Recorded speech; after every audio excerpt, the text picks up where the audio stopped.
Hello everyone, আসসালামু আলাইকুম। আজকে আপনাদের মাঝে হাজির হয়ে গেলাম গরুর কলিজা দিয়ে মুগ ডাল রান্নার রেসিপি নিয়ে। আমার সঙ্গে থাকুন আর আমার চ্যানেলটা অবশ্যই follow, like, comment, share and subscribe করে পাশে থাকবেন। আমি এখানে 1 পোয়া মুগের ডাল নিয়েছি। মুগের ডালগুলো হালকা ভেজে আমি একটু সাইডে রেখে দিচ্ছি। আমি চুলাতে একটা প্যান বসিয়ে দিয়ে দিচ্ছি 1 কাপ সয়াবিন তেল, দিয়ে দিচ্ছি 1 কাপ পেঁয়াজ কুচি, দিয়ে আমি সুন্দর মতো একটু নেড়ে চেড়ে নেব।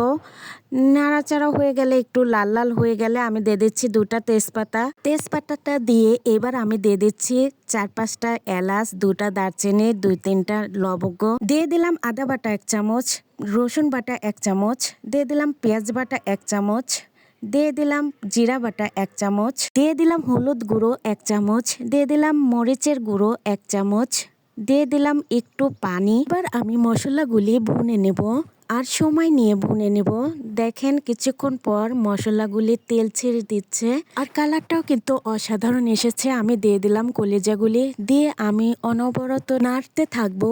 দেখেন কলিজাগুলির কিন্তু পানি ছেড়ে দিচ্ছে। এই পানিটা আমি শুকিয়ে নেব আর যতক্ষণ না সেদ্ধ হয় ততক্ষণ আমি ভুনে নেব। 10 মিনিট পর দেখেন কলিজাগুলির পানি শুকিয়ে গেছে আর সেদ্ধ হয়ে গেছে। আমি নামিয়ে রাখবো এক সাইডে। এবার আমি ডাউলগুলো সেদ্ধ করার জন্য দিয়ে দিচ্ছি 2 কাপ পানি। পানিটা দিয়ে আমি সেদ্ধ হওয়ার জন্য ঢেকে রাখবো। আমরা সাধারণত জানি মুগ ডাল হতে সময় লাগে, তো আমি সেদ্ধ করে নিলাম। এক সাইডে রেখে আমি চুলাতে একটা প্যান বসিয়ে দিয়ে দিলাম সামান্য সাদা সয়াবিন তেল। শুধু 2টা পেঁয়াজ ভাজবো। পেঁয়াজটা একটু লাল হয়ে গেলে আমি দিয়ে দিচ্ছি 4-5টা আস্ত কাঁচামরিচ, দিয়ে আমি সুন্দরভাবে নেড়ে চেড়ে এবার ডাউলগুলো ঢেলে দিচ্ছি।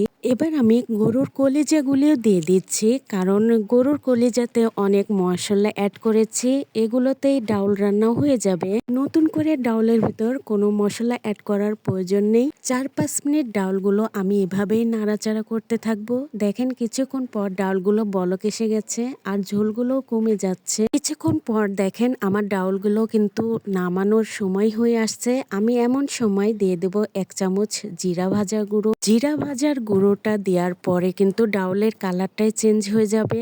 দেখেন কত সুন্দর কালার এসে গেছে। আমি নামিয়ে নিচ্ছি। এই মুগ ডাল দিয়ে গরুর কলিজার রান্নার রেসিপিটি অবশ্যই বাসাতে ট্রাই করবেন। এত মজা আর বলবো কি। এই গরুর কলিজা দিয়ে মুগ ডাল রান্নাটা দিয়ে আপনারা পরোটা কিংবা ভাত সব কিছু দিয়েই খেতে পারবেন।